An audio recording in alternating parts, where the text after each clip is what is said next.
আপনারা দেখেছেন এই ভাইটির দুটি হাত নেই, তবুও সে ফেনীর উদ্দেশ্যে রওনা দিয়েছে মানুষদের উদ্ধার কাজে সহযোগিতা করার জন্য। আর আপনারা মিয়া দুইটা হাত থাকার পরেও এখনো ঘরে বসে আছেন। এই ফেরিওয়ালার দুইটা হাত নেই, তাও তো সে সাহায্য করতে এগিয়ে যাচ্ছে। আপনার দুই হাত থাকার পরেও আপনি কি করেছেন? বলছিলাম কি ভাই, আপনাদের এত আবেগ কেন? আবেগ সারাক্ষণ আপনাদের সুরসুরি দেয় নাকি, যার জন্য সবখানে আপনারা আপনাদের আবেগ ঢেলে দেন? একটু বিবেক দিয়ে চিন্তা করেন তো। মানবতার ফেরিওয়ালা যদি বর্ণাঢ্যদের উদ্ধার করতে চায়, উনাকে পরে কে উদ্ধার করবে? উনি গিয়ে তো একজনের উপকার করতে পারবে না, কিন্তু পরিস্থিতি একটু খারাপ হলে 10 জন লাগবে ওনাকে সামলাতে। দেশের এইরকম একটা পরিস্থিতিতে মানুষের আবেগকে পুঁজি করে সস্তা জনপ্রিয়তা পাওয়ার জন্য এই ফেরিওয়ালা হয়তো ভুলেই গেছে ওনার সীমাবদ্ধতা। আপনার আজ দুটো হাত নেই, এতে আপনার কোনো দোষ নেই, কিন্তু আপনি সাহায্যের জন্য বের হয়ে অন্য 10 জনকে যখন ঝামেলায় ফেলবেন, তখন সেটা হবে আপনার দোষ। বর্ণাঢ্যদের সাহায্যের জন্য আপনার মন চাইতেই পারে, সেজন্য অনেক বিশ্বস্ত ফাউন্ডেশন আছে যারা বর্ণাঢ্যদের সাহায্যের জন্য সেখানে অবস্থান করছে। আপনি তাদের মাধ্যমে আপনার ত্রাণ পাঠিয়ে দিতে পারেন, কিন্তু না, সস্তা ফ্রেম পাওয়ার জন্য, ক্যামেরা নিয়ে বন্যা ট্যুর দেওয়ার জন্য আল্লাহর অশেষ মেহেরবানিতে নদী পথে রওনা দিয়েছেন। আমরা বাঙালিদের সারা শরীরে আবেগ। অনেকেই দেখছি বলছে কুমিল্লা, ফেনী, খাগড়াছড়ি লঞ্চ নিয়ে যেতে চান। এটা কিভাবে সম্ভব ভাই? উড়ন্ত গাছের পাতা কি এসব বলার আগে সেবন করেন নাকি বলার পর সেবন করেন? লঞ্চ নিবেন, সেটা যাবে কোন পথে, কোথায় ঘাট করাবেন? লঞ্চ চলার মতো গভীরতা আছে? তার চেয়ে বড় কথা, বন্যার পানি নেমে যাবে, তখন লঞ্চ মুভ করাবেন কিভাবে? দেখা গেল বন্যার পানি নেমে গেছে, আপনার বাড়ির উঠানে বা ছাদে একটা কীর্তন খোলা 10 লঞ্চ দাঁড়ায় আছে। ভাই, আবেগ থাকা ভালো, কিন্তু মাত্রা অতিরিক্ত আবেগ থাকা ভালো না। এই ভিডিওটা একটু ভালো করে দেখেন। মুখে কেজি খানিক মেকআপ আর ব্লাশ লাগাইয়া যাইতেছে ত্রাণ দিতে। 50,000 ফান্ড,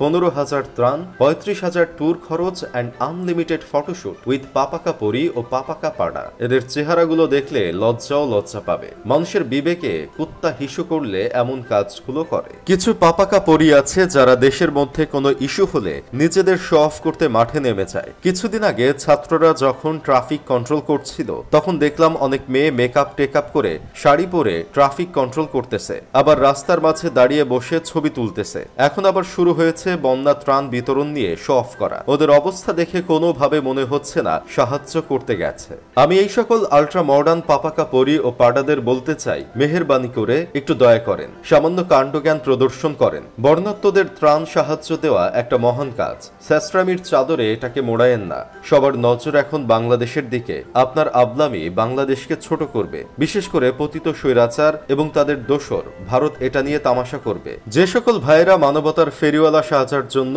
একজনকে ত্রাণ দেওয়ার সময় 10টা করে ছবি তুলেন, তাদের কাছে অনুরোধ করছি, দোহাই লাগে, এমন নিচু মন মানসিকতার কাজ করবেন না। ওরা কেউ ভিক্ষুক না, ওরা সবাই পরিস্থিতির শিকার। কুমিল্লার বুড়িচং উপজেলার একজন আর্তনাদ করে বলেছেন, ভাই, প্রতি বছর কুরবানি ঈদে নিজের খামারের একটা গরু গরিবদের দিয়ে দিছি কুরবানির জন্য। নিজের পুকুরের মাছ যখনই বিক্রি করতাম, আগে পাড়া প্রতিবেশীদের দিতাম, কোনোদিন ছবি তুলি নাই। অথচ আজকে আপনারা আমার এক পোটলা চিড়া আর মুড়ি দিয়া ছবি তুলতাছেন 10 জনে। ভাই, মাফ কইরা দেন আমারে, আল্লাহর ওয়াস্তে মাফ কইরা দেন। চিন্তা করেছেন ভাই কতটা কষ্ট পেলে একজন মানুষ এইভাবে আর্তনাদ করে? যাই হোক, শেষমেশ আমি গোলাম হোসেন একটা কাজের কথা কই। আপনাদের যদি বর্ণাঢ্যদের পাশে গিয়ে সাহায্য করতে ইচ্ছে করে, তাহলে সর্বোচ্চ 4 জনের একটা টিম যান। আর যারা যাবেন তাদের অবশ্যই ভালো সাঁতার জানতে হবে। 50,000 ফান্ড কালেকশন করে 15,000 ত্রাণ নিয়ে 35,000 গাড়ি ভাড়া দিয়ে 10 জনের টিম নিয়ে গিয়ে দয়া করে সার্কাস করবেন না।